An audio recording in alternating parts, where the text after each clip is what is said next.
आप सभी का हार्दिक अभिनंदन है राजस्थान परिषद के इस मीट द आइकॉन प्रोग्राम में। राजस्थान परिषद बेंगलोर की एक अग्रगणीय संस्था है, सामाजिक संस्था है।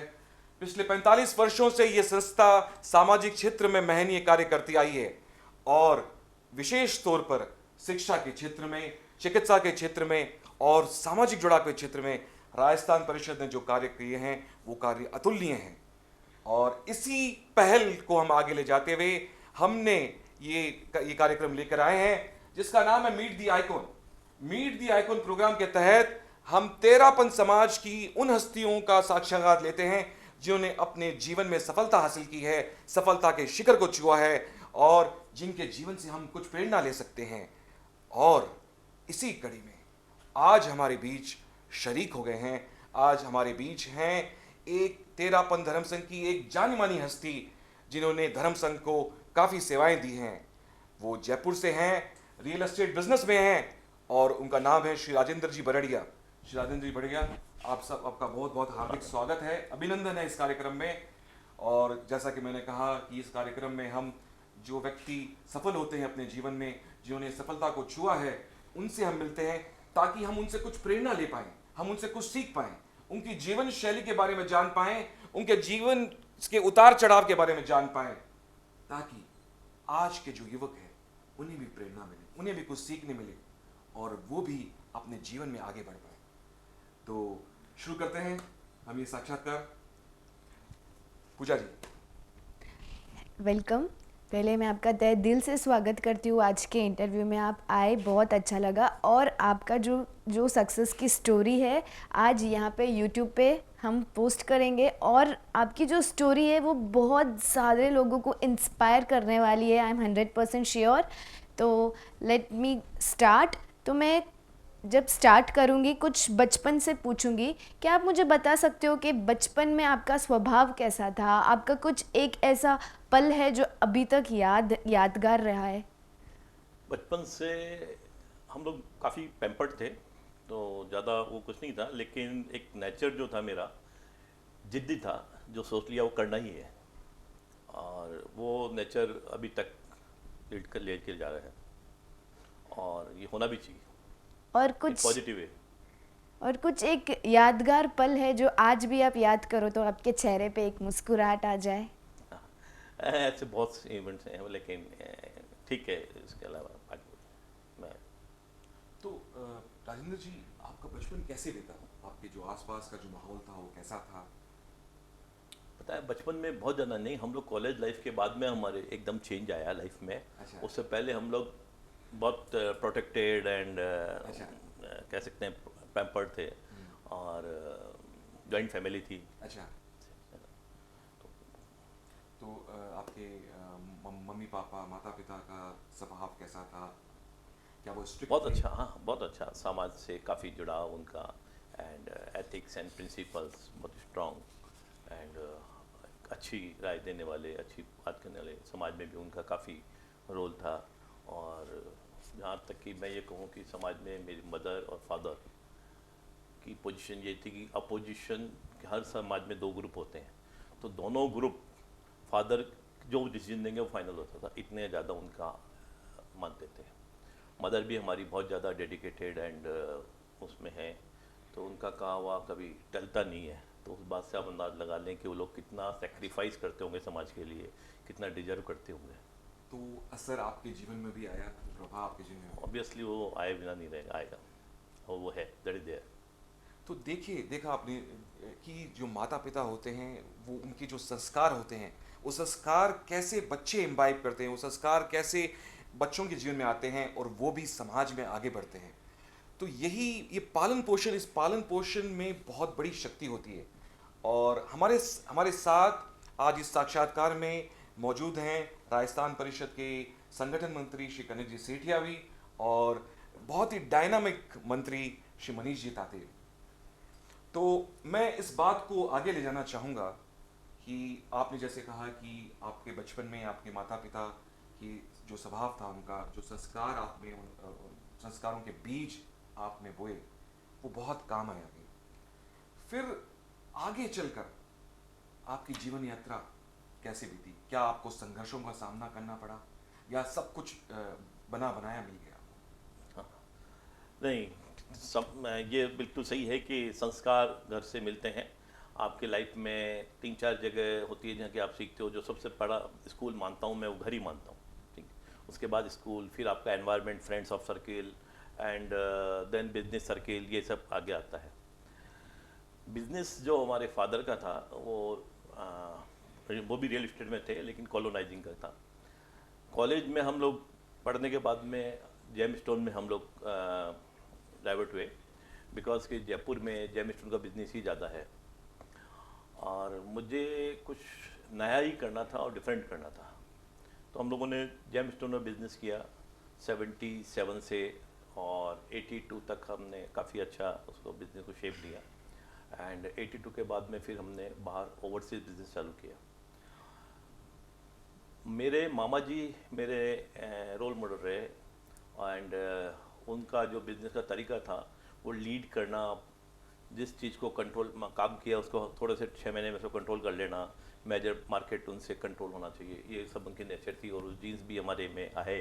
अच्छा। और उसी तरीके से हमने बिज़नेस किया, तो 3-4 साल में ही हम लोगों का जेम स्टोन में एक अच्छा लेवल का अच्छा। नाम आ गया, and known as a business leader. और 92 तक आते आते मुझे लगा कि जेम स्टोन का बिजनेस अब कुछ बहुत ज़्यादा फ्यूचर नहीं लग रहा मुझे, एंड या यूँ कहें कि एक बैरिकेड्स आ गया, जहाँ मुझे पहुँचना है वो आ चुका, उससे आगे मुझे ग्रोथ नहीं लग रही है। तो मैंने रियल इस्टेट का फील्ड चुना। अच्छा।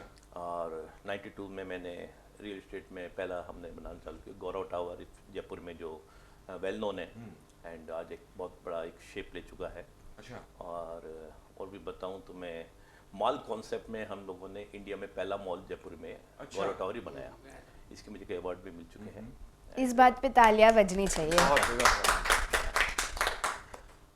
वो मॉल कैसे बना, क्या बना, वो भी एक, क्योंकि हम लोग ओवरसीज काफ़ी ट्रैवलिंग करते थे और वहाँ हम देखते थे कि कैसे सेंट्रलाइज को डिसेंट्रलाइज जब होता है शहर, तो कैसे ऑर्गेनाइज वे के अंदर आता है। अच्छा। तो उसको हमने बनाया। और मुझे कुछ चीज़ें याद है, एक बार यार रहेजा साहब, शॉपर स्टॉप के जो ओनर हैं, रहेजा ग्रुप बहुत बड़ा बॉम्बे का है, वो लोग आए, मेरे साथ ही थे वो। तो ही आस्क्ड दिस क्वेश्चन कि बढ़िया जी, हम लोग बॉम्बे में सैकड़ों बिल्डिंग बना दिया। तो राजेंद्र जी, मुझे ये बताइए कि आप ये जेमस्टोन के बिजनेस में थे और जेमस्टोन के बिजनेस से आप रियल एस्टेट के बिजनेस में हैं, तो ये चेंज कैसे हुआ? जेम स्टोन का फ्यूचर मुझे ऐसा लग रहा था कि अब आगे जाके ज़्यादा नहीं बढ़ेगा, क्योंकि लाइफस्टाइल चेंज हो रही है, यंग जनरेशन चेंज हो रहे हैं, ट्रेंड चेंज हो रहा है। They don't believe in precious और costly, they believe in more towards the fashion. तो इमिटेशन ज्वेलरी का तो मार्केट ग्रोथ करेगा एंड रियल एस्टेट का मार्केट थोड़ा नीचे जाएगा। तो ये जब देख रहा था, और सेकेंडली एक लिमिट हो जाती है एक बिजनेस की। हर एक को ये बहुत बड़ा इंटरनेशनल स्टैंडर्ड का कम्युनिटी बिजनेस नहीं है कि जिसे अपन कहें कि बहुत बड़ा कंजम्पशन है। जेम स्टोन एक लग्जरी बिजनेस है, तो इसका एक बैरिकेड्स आता है। तो वो आने के कारण से मुझे लगा कि अब इसमें अपन ज़्यादा नहीं, we should turn in the अच्छा। New business. तो रियल इस्टेट मुझे अच्छा लगा।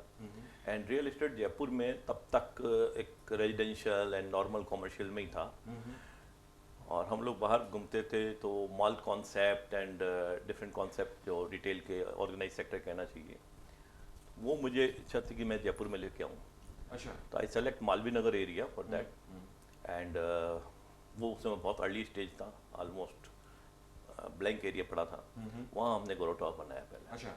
एंड अच्छी सक्सेस मिली उसमें काफ़ी, एंड वो आज भी जयपुर का नंबर 1 प्रोजेक्ट है, 20 साल बाद भी, 22 साल बाद। और जयपुर का सबसे पहला मॉल था गौरव टावर? जयपुर का पहला मॉल था, एंड वैसे मॉल कॉन्सेप्ट में इंडिया का पहला मॉल था। अरे वाह, इस बात पर जोरदार से तालियां हो जाए।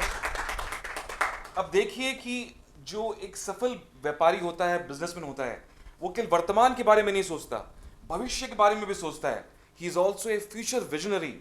और आज हम बहुत खुशनसीब हैं कि हम ऐसे एक फ्यूचर विजनरी के सामने बैठे हैं, उनका साक्षात्कार कर रहे हैं और उनसे उनके जीवन के बारे में जान रहे हैं। और जैसा कि इन्होंने बताया कि सबसे पहला भारत में जो मॉल कॉन्सेप्ट था वो ये लेके आए।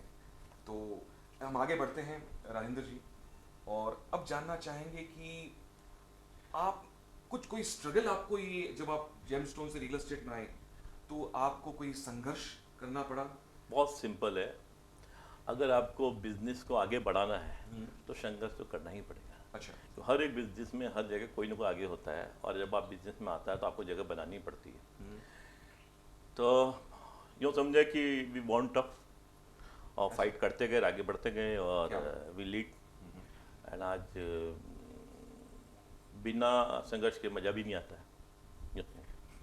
सही है। सही बात है। और जब आप कभी अपने आप को थका महसूस करते थे या हरा महसूस करते थे, या आपको किसी किसी की एडवाइस लेनी होती थी, सलाह लेनी होती थी, कोई ऐसा व्यक्ति होता था जिसके पास आप जाते थे कि मुझे आपकी सलाह लेनी है, एडवाइस लेनी है, या फिर वो आप ही खुद अपना मार्गदर्शक बनते थे? बड़ा अजीब क्वेश्चन है, टफ क्वेश्चन है मेरे लिए, क्योंकि मुझे ऐसे भगवान के जैसे कोई ऐसी पल आया ही नहीं कि जब मैं रिग्रेट करूं या अपने आप को थका महसूस करूं। बल्कि मैं जब जब कोई प्रॉब्लम आई तो मुझे इनसाइड इतना पावर आया वाह। कि मुझे एनर्जी लेवल मेरा बढ़ गया। तो मैंने ऑलवेज विन फील किया, रिग्रेट फील नहीं किया। बहुत बढ़िया, बहुत बढ़िया। एक जोरदार से तालियां हो जाए। देखिए, एक व्यक्ति अपना खुद का मार्गदर्शक बन सकता है। जो आत्मचिंतन होता है वो आत्मचिंतन ही सफलता का राज बन जाता है। और जैसा कि इन्होंने फरमाया कि उन्होंने खुद अपने अंदर झांका, अपने अंदर देखा, और वो खुद अपने प्रेरणा बने। तो हम इस वार्तालाप को आगे लेके जाते हैं। पूजा, आप कुछ पूछना चाहते हैं इनसे?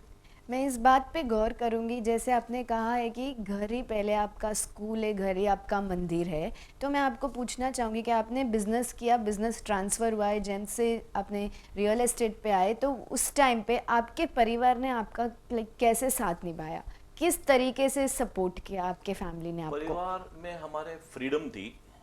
फादर का ये इंटरवेंस नहीं रहा कि आप ये करोगे कि ये नहीं करोगे।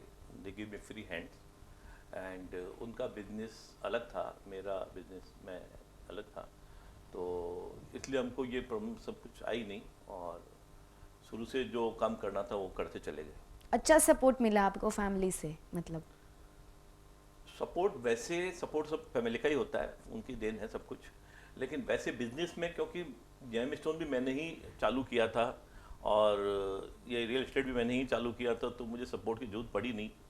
और यूँ कहें कि I create my own everything. इस प्रश्न को अगर मैं थोड़ा स्पेसिफिक में रखूं राजेंद्र जी, कि आपकी जो धर्मपत्नी है, आपकी जो बेटर हाफ है, या आपके जो बच्चे हैं, उनका आपके प्रति रुख क्या रहा?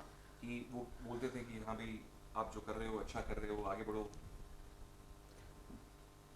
स्पेशली आपके देखिए, बेटर हाफ। बहुत डिफरेंट है, हर आदमी का एक अलग नेचर होती है। हाँ, जब आप बहुत ज़्यादा तेज स्पीड से भाग रहे हो हाँ, तो आप दाएं बाएं नहीं देख सकते, वाह, क्या बात। और आपके सराउंडिंग वाले आदमी भी आपसे ज़्यादा क्वेश्चन नहीं कर सकते कि वो जान रहे हो कि आप जब तेज भाग रहे हो। बच्चे उस समय छोटे थे बहुत, अच्छा। तो ये सब बातों की कोई जरूरत नहीं पड़ी, और जो करना था, बस एक लगन थी, एक धुन थी, तो बस भागते ही चले गए। अब समझ में आ रही है कहाँ तक भागे। अच्छा, क्या बात है, क्या बात है। राजेंद्र जी, हमने आपके जीवन के बारे में जाना, जीवन के पहलू के बारे में जाना, हमने परिवार के बारे में जाना। अब मैं जो प्रश्न करने जा रहा हूँ वो ये है कि धर्म आपके जीवन में कितना महत्व रखता है? आपके अनुसार, आपके विचार धर्म के प्रति क्या है, वो हमें बताएं। देखिए, हमारे घर में धर्म का काफ़ी ज़्यादा प्रभाव रहा। मेरे दादाजी भी इसमें, कल्याण जी साहब बर्डिया, इसमें काफ़ी धार्मिक, बहुत अच्छी की वैल्यूज़ थी। फादर का भी था, मदर बिल्कुल समाज के लिए 100% डिवोटेड है। मेरा थोड़ा सा डिफरेंट है सोचना। मेरा मानना ये है कि मेरा एक फ़र्ज है हर एक फील्ड के लिए।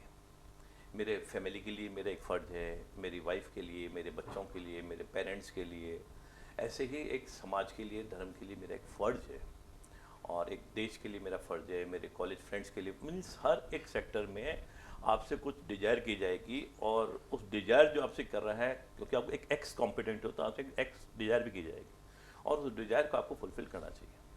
ऐसे ही समाज में क्योंकि मेरा वर्किंग थोड़ा चैलेंजिंग जॉब लेने का ज़्यादा रहता है। अच्छा। एंड मेरी आइडेंटिटी भी यही बनी हुई है कि ये कोई भी चैलेंजिंग काम इसको दे दो ये करेगा, अच्छा। नानी होगी।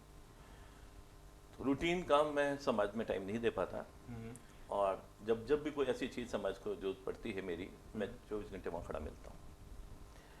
जैसे एक एग्जांपल दूँ कि आचार्य श्री महाप्रज्ञ जी 2008 में केलवा चौमासा फरमाया हुआ था। अच्छा। ऑल ऑफ सडन उनकी तबीयत खराब हो गई और डॉक्टर ने सलाह दी कि भाई केलवा की जगह आप जयपुर जाइए जिससे कि मेडिकल हेल्प आपको मिल सके, और इमीडिएट उनको डिसीजन लिया कि जयपुर की तरफ मूव करें। अच्छा। तो ज़्यादातर चौमासे के लिए 2 साल 3 साल मिलते हैं, हमको सिर्फ 27 दिन मिले। और समाज के सभी जो प्रबुद्ध लोग हैं वो आए कि भाई राजेंद्र जी आपको एक काम संभालना पड़ेगा, क्योंकि यू आर कॉम्पिटेंट, आप बोल्ड हैं। और तो मैं थोड़ा सा इतना टाइम नहीं दे सकता था, तो मैंने मना कर दिया, भाई मैं इतना टाइम नहीं दूँ, 2-5 दिन की बात अलग है, और ऐसे 7-8 महीना देना बड़ा मुश्किल है, मैं नहीं दे पाऊँगा। नेक्स्ट डे आचार्य जी ने कॉल किया और उन्होंने दर्शन किए, तो बोला राजेंद्र ये काम तुमको संभालना है। अच्छा। तो मेरे पास सारे ऑप्शन ख़त्म, क्योंकि मैं उनके आगे कुछ भी नहीं कर सकता। तो मैंने ऐसा किया, ओके कुछ देव आपने जब आदेश दे दिया तो ठीक है। अच्छा। हाँ। तो 27 दिन में मैं प्रवास समिति का समाध्यक्ष था, और 27 दिन में जो हमने काम किया, लोगों ने हमारा साथ दिया, पूरे कार्यकर्ता एकदम मीन्स ये कह सकते हैं कि कमांडो लेवल का वर्क हुआ, अदरवाइज नहीं हो सकता था। क्या बात है, क्या बात है, जोरदार से तालियां हो जाए। वो जो 2008 का चौमासा था, आचार्य जी के शब्दों में बहुत ज़्यादा उन्होंने अप्रिशिएट किया, बहुत ज़्यादा अप्रिशिएट किया। और उनके वर्ड्स ये थे कि पिछले 50 साल में ऐसा चौमासा हमने नहीं देखा, और आगे 4-5 साल तक उसको कोट किया गया कि भाई you should learn from there. तो ये हमारे लिए बहुत बड़ा अचीवमेंट था, हमारे समाज के लिए, हमारे कार्यकर्ताओं के लिए एक बहुत बड़ी अच्छा अचीवमेंट रहा। और एक चीज़ और भी कि साधु संत जो सीनियर थे वो कई बार मुझे बुला के पूछते थे कि भाई राजेंद्र जी, कोई आपके यहाँ 2 ग्रुप नहीं बनते क्या? सब जगह 2 ग्रुप होते हैं, आपके यहाँ 2 ग्रुप नहीं होते हैं क्या? कोई झगड़ा हमारे तक आया नहीं, ये क्या बात है? मैं बाबू जी आपके पास तो तब आवे जब पहले मेरे पास तो आवे। अच्छा। इवन गुरुदेव ने, आचार्य जी ने मेरे को एक बार बुला के इवनिंग में ये पूछा, भाई राजेंद्र मैंने थोड़ा ताज्जुब हो रहा है, हर बार हमारे इतनी पंचायत होती है, यहाँ कोई आता ही नहीं, कभी आज तक कोई बात ही नहीं है। मैं गुरुदेव आप तक तो तब पहुँचेगा मैटर जब पहले मेरे से नहीं संभलेगा, कोई मैटर ही नहीं है, कोई डिस्प्यूट ही नहीं है। तो वो लोगों ने बहुत साथ दिया, they understand the things. And कुछ भी कहें, मैनेजमेंट पार्ट अच्छा था, या लोगों का सपोर्ट बहुत अच्छा था, या अंडरस्टैंडिंग बहुत अच्छी थी, कुल मिला के अच्छा काम हो गया सारा। And we are very happy. बहुत बढ़िया। एंड हम अभी भी इसीलिए लोग आए हुए हैं आचार्य श्री से चौमासे की अर्ज करने के लिए कि हमें एक चौमासा दिया जाए। अच्छा। तो कल आचार्य श्री ने 2021-22 के बीच में कुछ दिन जो उम्मीद करते हैं कि 15-20 दिन हमको मिलेंगे, स्पष्ट करने की घोषणा कल करी है। बहुत मेरे पास एक क्वेश्चन है आपके लिए। आप समाज और परिवार और बिजनेस के बीच में आपकी प्रायोरिटी क्या है? लाइक आप तालमेल कैसे करते हो इन तीनों के बीच जरूरत में? है, ये क्या होता है कि प्रायोरिटी देखी जाती है। आज आपके स्किन एलर्जी है, आप डॉक्टर के जा रहे हैं, इन बिटवीन आपके लग गई, खून आ गया, तो आप पहले किसके जाएंगे? प्रायोरिटी बदल जाती है। तो which ever is more important, आपको प्रायोरिटी देनी पड़ेगी। मैं सोच रहा हूँ अभी मैं बिजनेस मीटिंग के लिए जा रहा हूँ, बीच में समाज से कॉल आ गया या अर्जेंट आ गया, तो ऑप्शन खत्म, आपको तो मूव करना पड़ेगा। तो प्रायोरिटी इज द राइट। सही। एक और प्रश्न आपसे मैं पूछना चाहूँगा, और वो ये है कि हम बहुत सौभाग्यशाली हैं कि हमें आचार्य श्री तुलसी का सानिध्य मिला, आचार्य श्री महाप्रज्ञ जी के निकट रहने का अवसर मिला, और अब आचार्य श्री महाश्रम जी। तो कोई एक बात या एक संदेश इन आचार्यों से आपको प्राप्त हुआ हो और आपको बहुत अच्छा लगा हो? हालांकि बहुत सारे अच्छी बातें हैं, अच्छे संदेश हैं, और जो कोई एक संदेश जिसका आपने दिल से आप अनुसरण करते हैं या आपको बहुत प्रभावित किए? चांस की बात है, मुझे तीनों आचार्यों के साथ बहुत अच्छा मेरा वो रहा, उनका तीनों का मेरे पे बहुत आशीर्वाद रहा।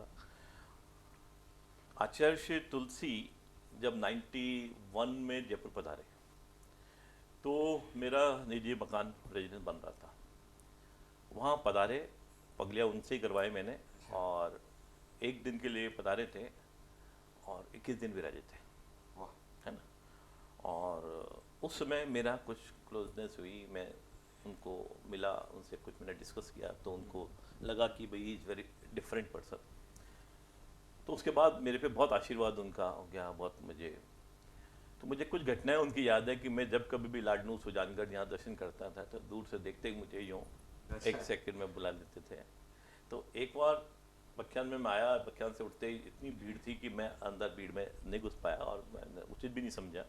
उसके बाद आचार्य अंदर पधार गए और वो उसके बाद में उनका रेस्ट वो पीरियड का टाइम हो गया, तो करीब में 2:30-3 बजे दर्शन किए। तो गुरुदेव ने मुझसे पूछा कि कब आए, अच्छा। कब आना हुआ। तो मैंने जवाब दिया कि गुरुदेव मैं आप तो प्रवचन में गया था, तो अब दर्शन कर रहे हो। अच्छा। तो मैं कहा, गुरुदेव मैंने कोशिश करी, वहाँ पहुँच नहीं पाया। फिर बाद में संतों को बोला तो टाइम है क्या, तो अरे तुम्हें टाइम लेने की कहाँ जरूरत है। उसी समय उन्होंने सब साधु संतों को बुलाया और बोला कि देखो इनको कभी भी टाइम लेने की जरूरत नहीं है, कभी भी आवे, इनके लिए खुला हुआ है, इवन ओगा लगा हुआ है तो भी अंदर आना अलाउ है। क्या? तो ये बहुत बड़ा मुझे एक चीज़ मिली कि जो आज एक साधु संतों को भी सबको अलाउ नहीं है, वो मुझे अगर उन्होंने दिया तो कितनी मेरे पे उनका वो रहा होगा, ये एक बहुत बड़ा है। तो गुरुदेव का काफ़ी रहा कुछ। हम लोगों का बचपन से बताया, मेरे फादर मदर दादा दादी सब इसी में इतने ज़्यादा इन्वॉल्व थे, तो हमारे जीन्स में है वो चीज़ें।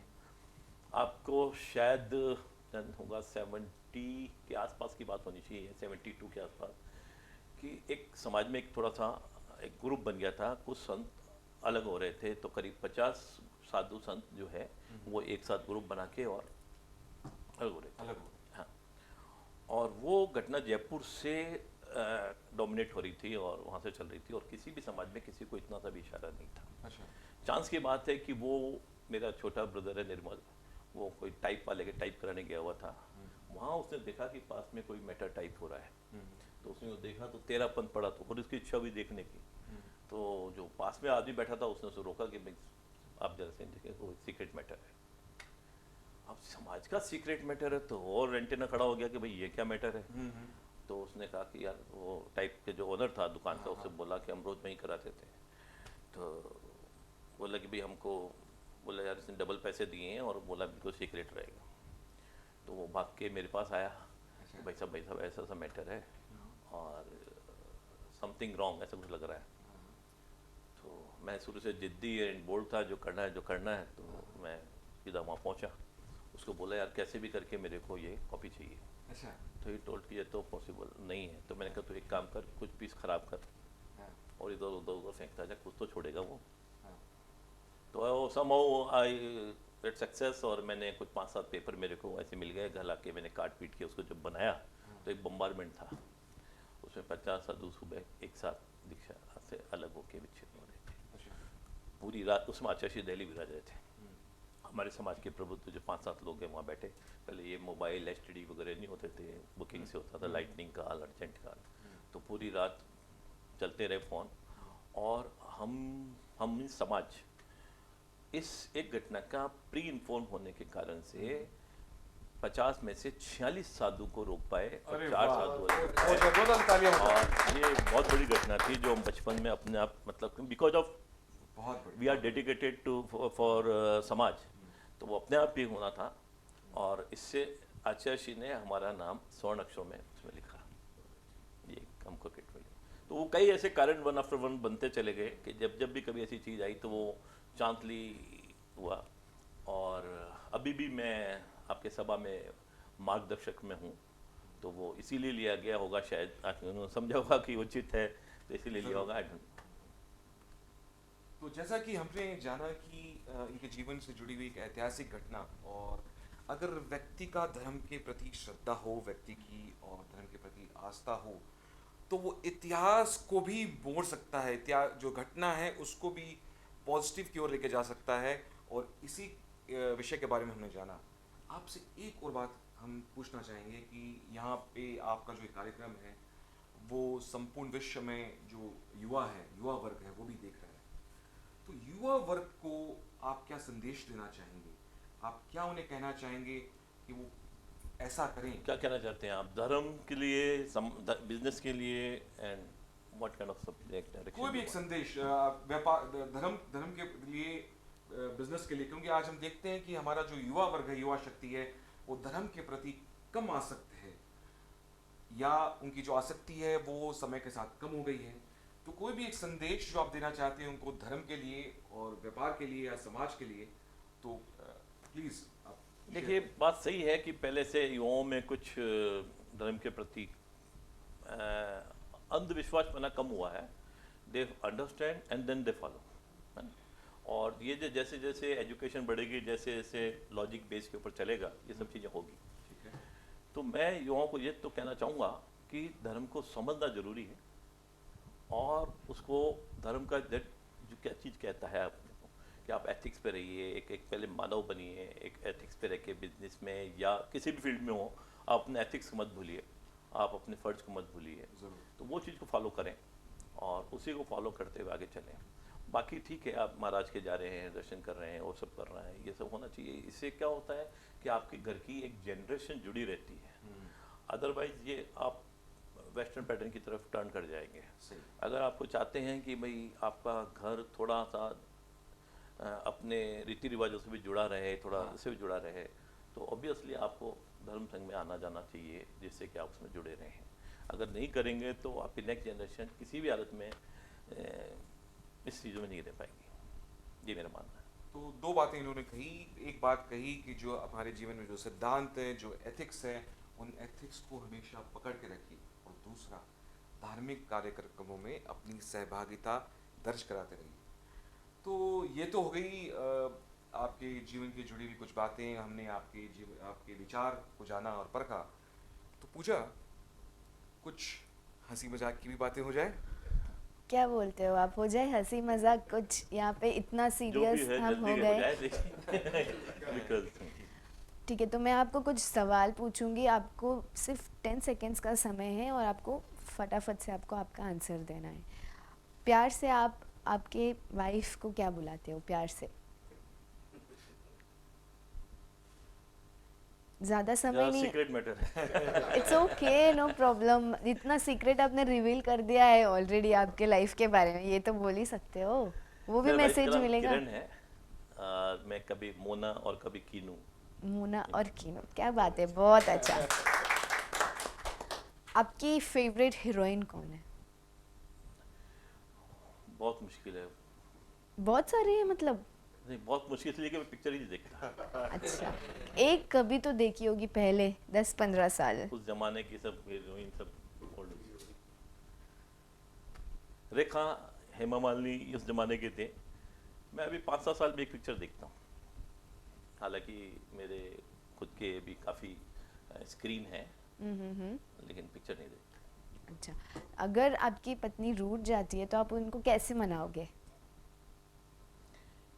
ये मेरी वाइफ इतनी सीधी है, ये मौका नहीं आता। और मैं कोई ऐसा मतलब आप जीत गए हो अपने जिंदगी में, इतनी सीधी वाइफ सबको नहीं मिलती।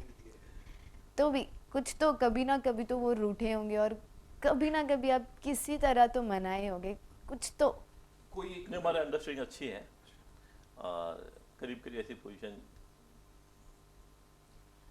नहीं आती। राधिका जी, गीत काफ़ी हैं, फिल्मी गीत जो हम सब गुनगुनाते हैं कभी कभी। कोई गीत जो आप किरण भाभी जी के लिए समर्पित करना चाहें, किरण भाभी जी को के लिए गाना चाहें, तो प्लीज शेयर करें, गुनगुनाएं। नहीं, ऐसे रैंडम याद नहीं रहते हैं, लेकिन ये ज़रूर है कि थोड़ा पहले बचपन में मुझे शौक था। अच्छा उसके बाद नहीं, अभी कभी कभी कराकोई में हम लोग कर लेते हैं, अच्छा। लेकिन वो वैसे याद नहीं रहते ज़्यादा। तो आप कोई भी गाना बोले तो मैं 2 लाइन जरूर बोल दूंगा। अच्छा, क्या बात है, क्या बात है। तो वैसे कोई एक फेवरेट सॉन्ग तो कोई तो होगा एक ही favorite आपका, याद कीजिए, एक तो सबका होता जैसे ही है। चौदवी का चांद, नहीं नहीं, वो इतना पुराने में रूप तेरा मस्ताना। 80 के 85 के आसपास के सॉन्ग्स जो है ना, हाँ हाँ। वो ज़्यादा एकदम भी माइंड इधर उधर है। कभी खुशी कभी गम, कभी खुशी कभी गम सॉन्ग के सॉन्ग्स शायद आपको अच्छे लगते हैं। मेरा मोबाइल में कुछ सॉन्ग्स हैं और उसमें से मैं हाँ, if you want. Yes yes sure.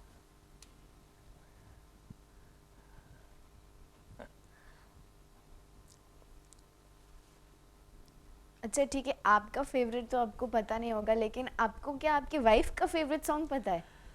उसको बहुत शौक है, और वो तो उसको कोई भी गाना बोले तो वो उसको याद रहता है और अच्छा उसको मेमोरी में है।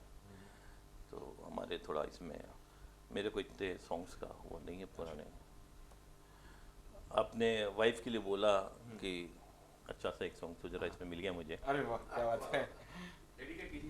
चांद सी महबूबा हो मेरी कब, ऐसा मैंने सोचा था, हाँ तुम बिल्कुल वैसी हो जैसा मैंने सोचा था।